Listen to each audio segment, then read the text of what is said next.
2020 of the government shutdown. Yeah, straight ahead, the Senate taking another vote today to try to fund the government. It does appear that these were extremely well-trained robbers. They planned this meticulously, obviously.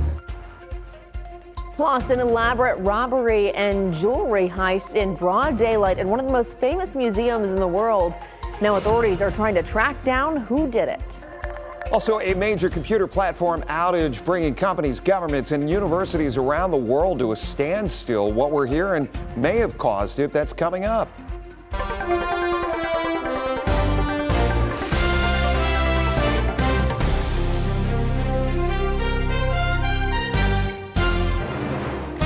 Thanks for joining us tonight on WTOL 11 Plus. I'm Kaylee Marentet. And I'm Jeff Smith. SNAP benefits may not be dispersed for the month of November. The USDA said if the government shutdown continues, there is not enough money to keep the benefits going. And officials are worried about what that could mean for Lucas County. Close to 72,000 people in Lucas County got SNAP benefits in September, and about half of that number, well, those people are kids. City and county state leaders say if the shutdown continues, they want to see the state step in to help. Others say the only solution can happen in D.C. Megan Hartnett has more.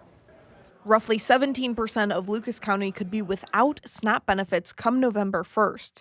We have 11 days to 11th month before people are in the 11th hour where they're not going to have what they need.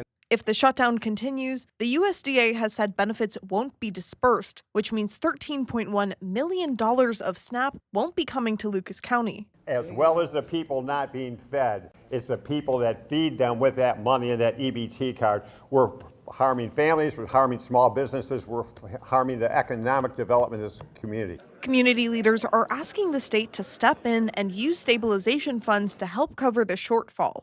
Release the money. This is Lucas County taxpayer dollars that went to Columbus that they held on to. There is a bill in the Ohio House that, if passed, would set aside funds for programs like SNAP and WIC during lapses in federal funding. But state representatives say it takes time to get it passed. So they're looking for solutions before it's too late.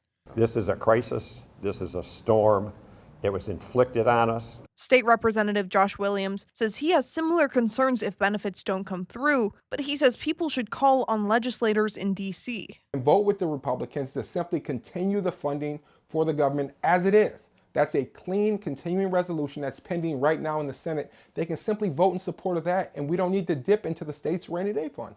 Ohio Representative Marcy Kaptur says Democrats in Ohio are fighting for more than just food. Not only is food at stake, but health insurance is at stake coming November 1st. And believe me, this is going to hit our region hard in the belly.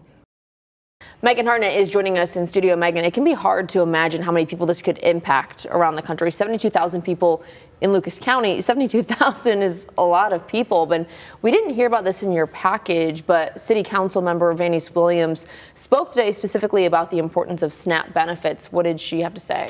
Kaylee, well, first I want to go back. The 72,000 people, that's a lot of people. And if you take those 72,000 people in Lucas County, and if you were to put them all in one city, it would be about the 7th or 8th largest city in Ohio. Wow. So it's that amount of people are just completely losing their access to these benefits if the government shutdown does continue and they don't get dispersed come November 1st. But Councilwoman Williams, she talked about how she was a single mom growing up and that she used these to help raise her daughter. And she said, having access to these benefits, sometimes there can be those negative stigmas around them or why people need them, but she talked so much about the importance of them and why having access to them is so beneficial, and especially when you have kids that are growing up. And in Lucas County, if there's currently 17% of the population relies on these benefits, 72,000 people, about 31,000 or about 45% of them are kids that use it. So that's where she, talked about the importance of having it not only for the parents and everyone, no matter what, because there's also a lot of older people who, if they're on Social Security, they just can't make ends meet, so they use SNAP benefits. But she said, you have to think about how people can use these to get themselves to continue in life, and she said that she's one of those people.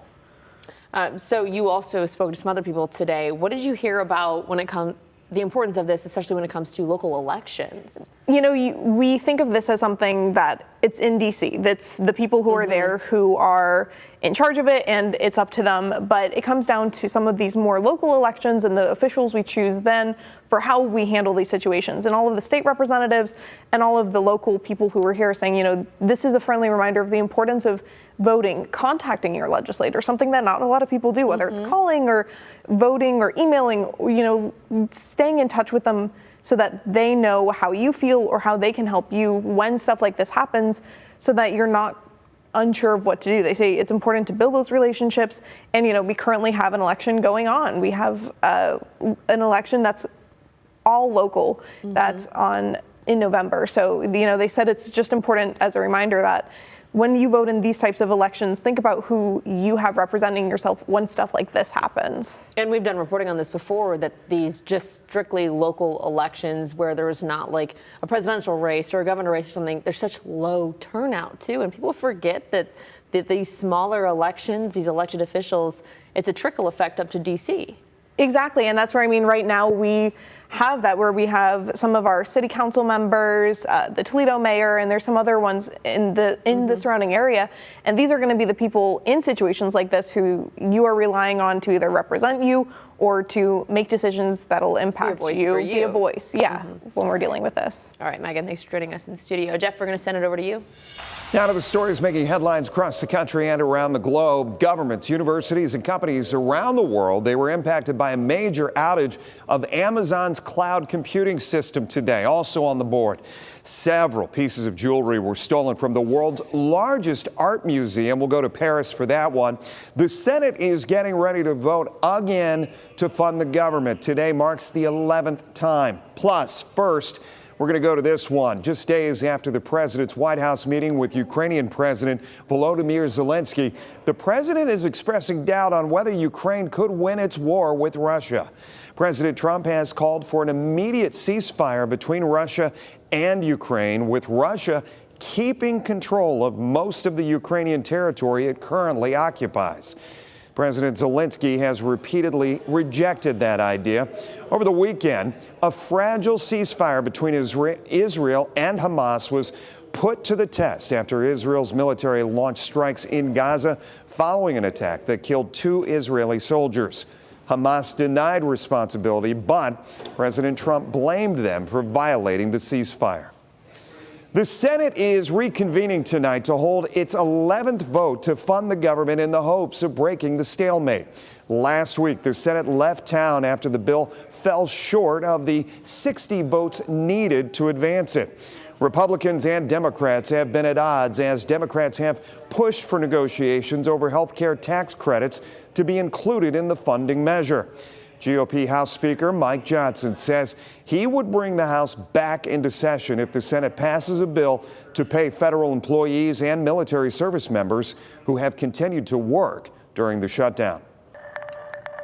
French authorities, they are trying to track down the thieves who stole several pieces of jewelry at the Louvre in Paris. The break-in happened in the museum's Apollo Gallery Sunday morning. Officials say the thieves entered the museum from the outside using an external freight elevator that was on a truck, then forced open a window to get in. They then fled on motorcycles. It's unclear just how many items were stolen. Officials say 2 pieces were recovered, a crown belonging to the wife of Napoleon III, and a second piece of jewelry authorities have yet to identify. The Louvre is the largest art museum in the world. Well, millions are trying to log into popular sites, services, and apps that were logged off today. Amazon's cloud computing service started experiencing widespread problems overnight. Snapchat, Reddit, Amazon, and Venmo, they're just some of the affected companies. Amazon said its domain name system caused the problem. An initial fix did not immediately solve the issue. There is no indication the outage was the result, though, of a cyber attack. Still to come, a Michigan girl who is hard of hearing has finally found her forever home and family, and her classmates were there to witness it all happen. But the last little peek of sun that is out there as that sun dips below the horizon just moments from now. We're back to the windy, wet weather. We'll preview that in my hour-by-hour forecast coming up.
We have the latest on what's trending on social media. Here's Laura Sandlin on our TikTok page. October marks Blindness Awareness Month, and the Sight Center of Northwest Ohio is looking to break down some common misconceptions, as well as raising awareness and education. The Sight Center helps to provide rehabilitation services, a low vision clinic, and in-home support where they can help to educate people that are losing their vision that they can still do what they love with the right tools and strategies. According to the executive director, they help to teach family members and communities to see beyond the disability and recognize an individual's continued potential, as well as encourage employers to see people with vision loss as valuable contributors, often bringing unique strengths. He says one of the biggest misconceptions is that people with vision loss or a disability are purely negative things, and he says as somebody legally blind, losing one ability can actually help to unlock other strengths. And that at the end of the day, vision loss does not mean that somebody is less capable or needs to stop doing the things they enjoy. Now, the executive director does say that he hopes accessibility and inclusion to continue to be points of conversation for the future, as they are major tenets of the Sight Center right here. Make sure you're following WTOL Well 11 on your favorite social media platforms to stay up to date. Gas prices are inching lower. AAA says the current national average price for a gallon of regular gasoline could reach the $3 mark for the first time in 4 years. In the past week, the average has dropped more than 5 cents a gallon. The travel agency says several factors are behind the drop, including lower demand, falling crude oil prices, and a cheaper winter blend gas at the pump. The Mega Millions jackpot has grown yet again after no ticket matched all 6 numbers in Friday's drawing. The jackpot has now reached $650 million. That's the 10th largest amount in the game's history. The next drawing will be tomorrow. I always say I'm going to buy a ticket and then I just forget. I keep forgetting too. Is Mega Millions the $5? Yes. Powerball's the 2. Yeah. I wait till it's $1 billion and then I think about heading out. Yeah, $650. Not worth my time. Just change, right?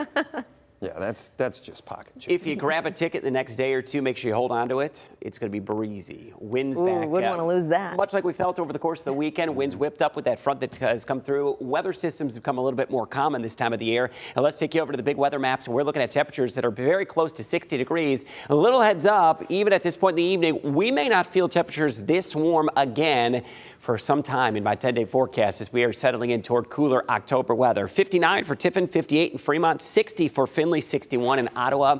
And it's really been a beautiful evening now that sun is set below the horizon. Clear skies over the next several hours with darkness that will be falling. Still in that midst of a severe to extreme drought. Yes, we did get some rain over the course of the weekend. That is not factored into the maps quite yet. We'll get an update on Thursday, and with some additional rain, perhaps maybe we could at least start to turn the tide on the drought conditions that we have across the area. But still an extreme drought from Findlay, Ottawa, over toward Defiance, right through Bowling Green. In fact, all of Wood County over toward Tiffin and Fremont is in that extreme drought category. We are dry across the area right now, clear skies. And if I widen the view out, we have clouds that will increase, but not till after midnight. And that rain chance is still well west of Chicago. That's a front that's going to quickly move into the area and actually will move in after 2 a.m. It's a very narrow area of some showers tonight between about 2 a.m. and 6 a.m. as those showers do roll into the picture. So a higher chance of rain on Tuesday, including early in the morning. We'll break for some sunshine midday and then additional afternoon and evening showers.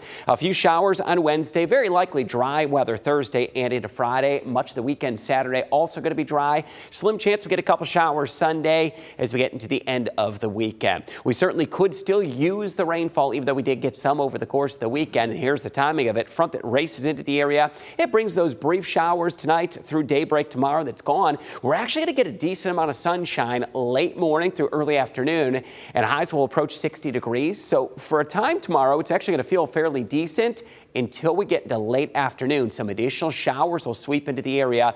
This is Tuesday evening, 7 p.m. Showers that could include some gusty winds and brief downpours. So bottom line, Tuesday is a day that's going to change fairly quickly from rain chances into the afternoon and gusty winds. Also feeling that cool down into Wednesday. Some additional showers Wednesday, and it will be a chilly feeling day. Highs only close to the low 50s on Wednesday. It is certainly going to have an autumn chill to it. Here's the forecast for Tuesday. And again, some ups and downs through the course of the day. Upper 40s, low 50s in the morning. We get some sunshine through mid-morning and early afternoon. Highs close in on 60 degrees. And then once that second round of rain returns, that's going to be late Tuesday afternoon into the evening. We do drop back very quickly into the 50s. We'll see 50s for highs on Wednesday. Still going to be breezy, mostly cloudy skies, some light rain chances. Thursday into Friday, likely to be dry. Highs in the mid to upper 50s, and we close back in on 60 early next week after what is expected to be a mainly dry weekend. Just a few showers that skirt the area on Sunday.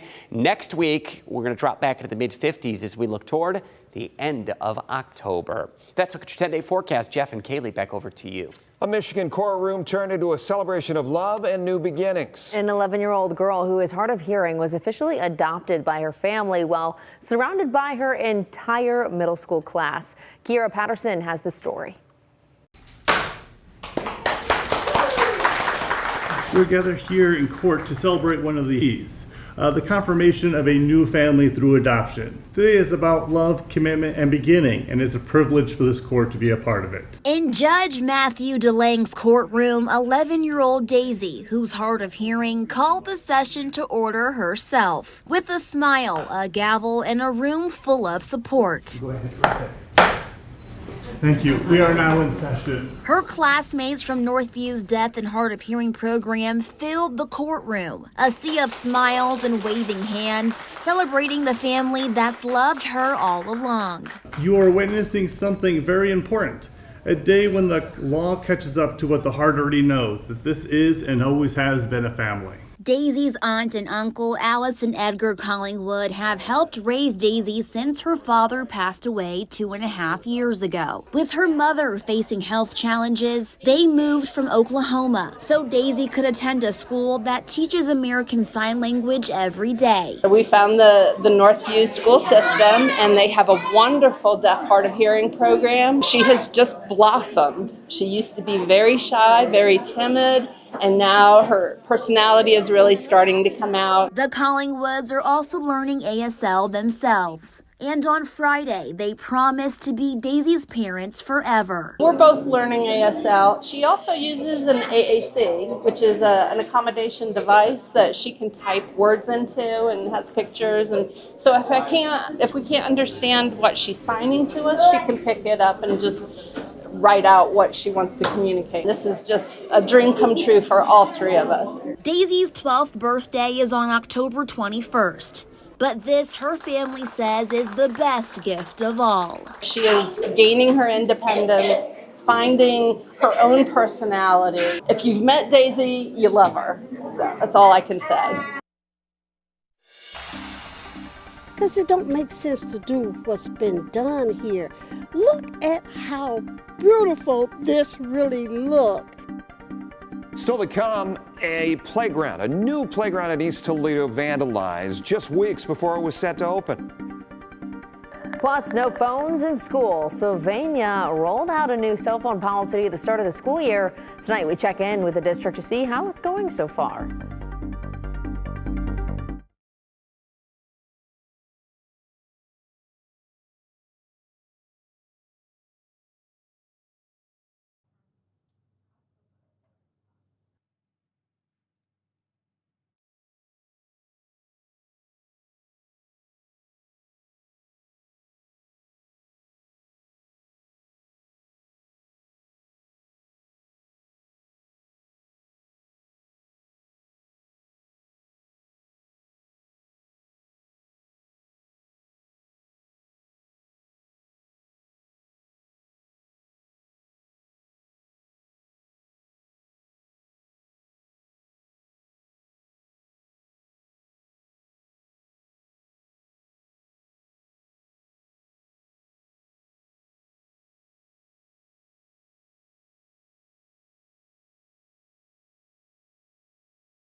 All right, great to have you with us here on this Monday on WTOL 11 Plus Now. Here's a look at some of the stories we're following for you tonight. A man has been arrested and charged with murder in the fatal shooting of a 36-year-old Toledo woman.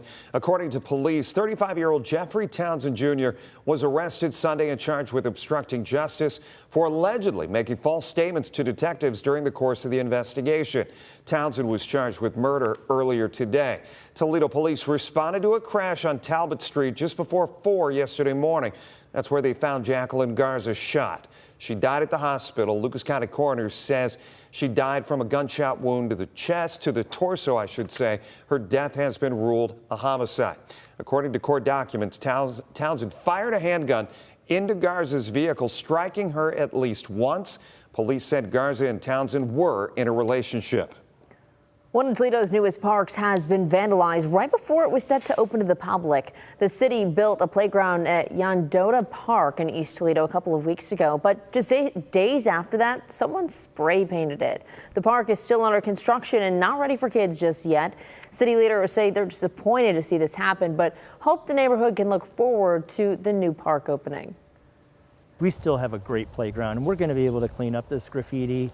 Let's focus on all the people who are excited about it, who are going to benefit from it, and not focus on the one or two people who maybe aren't treating it the way we want it to be treated. City crews say they will wash off the paint once construction is complete. It's expected to open in the coming weeks. A local school district is seeing improvements because of the new no cell phone policy it instilled. Both Sylvania high schools now enforce phones to be silenced and put in their lockers for the entire school day. This comes as part of the Ohio law passed this summer banning phones in schools starting back in January. The district decided to implement the rule early to prevent students from having to transition mid-year with no cell phones in the hallways at lunch or in the study halls. And teachers say they're seeing fewer distractions and more social interaction. It's not that we hate cell phones, but we can't compete with them in the classroom because it's like their best friend is sitting next to them. Honestly, I thought we would have more phones between classes, and we don't. The kids are talking to each other at lunch. It's a good thing. I mean, not only do the kids need to learn, but they need to know how to communicate with each other. While some parents have voiced concerns about contacting their kids directly during the school day, like for emergencies, the superintendent says parents still have the option to call the school office. Hey, don't forget to check out some of the other exclusive content that we have on WTOL 11 Plus. On a brand new Leading Edge, members of a local media organization just unveiled a new exhibit in downtown Toledo, telling the story of Ohio's history through architecture. In Ohio, of course, we have a lot of legacy buildings, right? Legacy. How did you define that? Manufacturing legacy, right? Legacy with our cities in Cleveland and Columbus and Cincinnati. And these buildings, a lot of them are being torn down, right? So how do we continue to preserve them and keep them relevant for the present moment and for our communities today? And if you look around the state of Ohio, you'll see that happening all over, which is what we did. Yeah. We looked at buildings that, had a manufacturing legacy. That was at one time at the height of wartime production of ammunition or of cars, and how these sort of impacted the entire nation, and not just what we think, oh, it's just the Midwest, right? And so I think we're incredibly interested in how buildings shape the lives of the people around them, but also the nation at large. And so diving into these stories, diving into this mini documentary series was a perfect way for us to really explore people, how our relationship with the site and the built environment can really shape our future. Withstanding the name, I mean, it can go 100 different ways. How did you guys focus that, or did you mean for it to mean for people to take it as they wanted to take it? Yeah, I think withstanding is definitely meant to have multiple meanings. So we definitely think about the idea of just like a history that withstands the test of time, right? And then we think literally about a building that's standing in place. So there's like the physicality of the building, but then also like its histories. Yeah. You talked about the manufacturing background, and I mean, was it you had to leave a lot of stuff on the cutting room floor? There were so many to go through? Absolutely, yeah. I mean, when we first started, it was about two years ago almost now. We were researching, and it's a grant project, so we were pitching this project to America 250 in Ohio. And so this project really looked at, buildings from, Touch on that a little bit, because I know that was impactful in all of this, coming up on the celebration. That's right. So next year, 2026, is 250th birthday of America. So obviously nationwide, there's going to be celebration, and our grant was a part of that, to celebrate our history here in Ohio. And our identity. And building seemed like a really great way to do that. You get a little bit slice of the past and how that influences the present and future. Yeah. And so looking at, you talked about the cutting floor. We did have like, a long list, a very long list of like 50 plus buildings and sites that we were looking at. That many? Yeah, and there's plenty, right? But the question is, what is the criteria? And you can watch the full episode of Leading Edge coming up on WTOL 11 Plus next. Well, in Whitman, Massachusetts, one cancer patient got a little bit of a spooky surprise. 60-year-old Jack Johnson recently finished intense radiation and chemotherapy. Family, friends, and young athletes he coached set up hand-carved jack-o'-lanterns to cheer him up. That is quite perfect for nice Jack. Little celebration, Yeah, right? His name is Jack. They got to carve some jack-o'-lanterns. That feels fitting, right? And it looks great. It does look good. That would be me, though. I'm not good at carving. just Good be memories Sharpieing. of a kid carving the pumpkins each and every year. I do remember that. We're not far from that as well. Just beyond the 10-day forecast, it is looking at cooler conditions now into the second half of October. Breezy weather and occasional rain showers on Tuesday. It'll be one of those days kind of shifts back and forth very frequently after some really early morning showers. Much of the morning, early afternoon actually going to offer some sunshine, highs close to 60 degrees. It's the next round of rain chances after 4 that will bring another shot of cooler air and gusty winds. 52 the high on Wednesday, some additional showers. Dry weather Thursday, Friday, and Saturday. Mid to upper 50s. Some frost may mix in there Thursday into Friday, perhaps even into Saturday morning. And then back towards 60 early next week, Monday and Tuesday. And we'll settle back right around the mid 50s through the end of October with some occasional rain chances. Remember, this is your home for more than just news. You can stream our full lineup of local content anytime. It's in-depth coverage you won't see anywhere else. We'll see you later tonight.